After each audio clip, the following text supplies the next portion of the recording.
दूसरा, जब मेरे पास एक कॉर्पस क्रिएट होना शुरू हो जाता है तो कई बार मेरा मन होता है कि मैं अपनी एक ऐसी रेगुलर इनकम बनाऊं जहां से मुझे हर महीने करा। कई बार मेरा ये मन होता है कि यार मुझे एक सेकंड होम चाहिए। कोरोना के बाद ये चीज़ें बहुत ज़्यादा पॉपुलर हो गई इंडिया के अंदर। बहुत सारी ऐसी डेस्टिनेशन है जहाँ पे सेकंड होम का कॉन्सेप्ट बहुत तेज़ी से ग्रो किया आफ्टर कोरोना। लोगों को ये समझ में आया है कि पैसा अपनी जगह है और अपने लाइफस्टाइल को, अपनी ज़िंदगी को जीना एक अलग चीज़ है। तो सेकंड होम का कॉन्सेप्ट इंडिया में पहले भी था, बट कोरोना के बाद बहुत तेज़ी से बढ़ रहा है और आज भी बहुत ग्रो कर रहा है। बहुत सारी ऐसी टियर 2, टियर 3 सिटीज़ हैं जहाँ पे रेगुलर आपको इन्वेस्टमेंट लोगों की आती हुई नजर आएगी। हर एक का अपना अपना माइंडसेट है। किसी को बीचेस पसंद है, किसी को हिल्स पसंद है, किसी को रिलीजियस प्लेसेस पसंद है। बट इन्वेस्ट हर आदमी करना चाहता है, डिपेंड करता है उसके बजट के ऊपर। इन्वेस्ट करने के लिए आपको एक भरोसेमंद साथी की ज़रूरत है, जिसको हम लोग रियल एस्टेट कंसल्टेंट कहते हैं या ब्रोकर कहते हैं। बहुत लोगों को ब्रोकर और कंसल्टेंसी का फ़र्क भी नहीं पता। तो अगर आप एक इन्वेस्टर हैं, आप इसे बिजनेस के अंदर हैं, तो एक चीज़ हमेशा दिमाग में रखिए, स्पेशली जो लोग इसको एज ए बिजनेस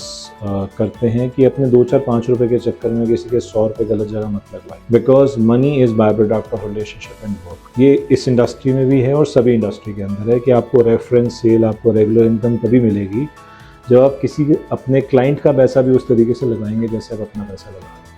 और 3 चीज़ें बहुत इंपॉर्टेंट हैं जो मैं एक इन्वेस्टर हूँ तो भी मुझे एनालाइज करनी चाहिए, और अगर मैं एक कंसल्टेंट हूँ, अगर मैं एक इस व्यापार के अंदर हूँ, तो भी मुझे अपने क्लाइंट्स के लिए वो ड्यू डिलिजेंस करना बहुत ज़रूरी है।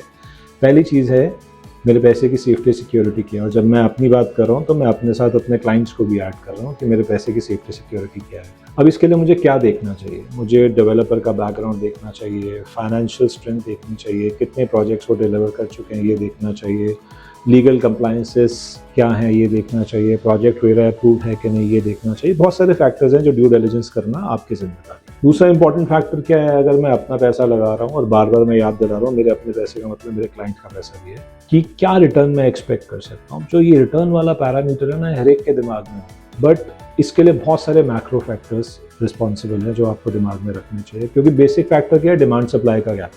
जहाँ पे डिमांड ज़्यादा होगी, सप्लाई कम होगी, ये बेसिक इकोनॉमिक्स है, तो वहाँ पे ग्रोथ बढ़ेगी, एप्रिसिएशन आएगी। जहाँ सप्लाई ज़्यादा होगी, डिमांड कम होगी, वहाँ पे ग्रोथ आने के चांसेस बहुत मिनिमाइज रह जाते हैं। अब वो मैक्रो फैक्टर्स क्या हैं? ऐसे कौन से इंफ्रास्ट्रक्चर प्रोजेक्ट्स गवर्नमेंट वहाँ पे लेकर आ रही है, ऐसे कौन सा टूरिज्म वहाँ पे बढ़ रहा है, ऐसी कौन सी वजहें हैं कि वहाँ पे डिमांड बढ़ेगी, एंड यूज़र आएगा, हैबिटेशन आएगी, लोगों का खरीदने का रुझान होगा।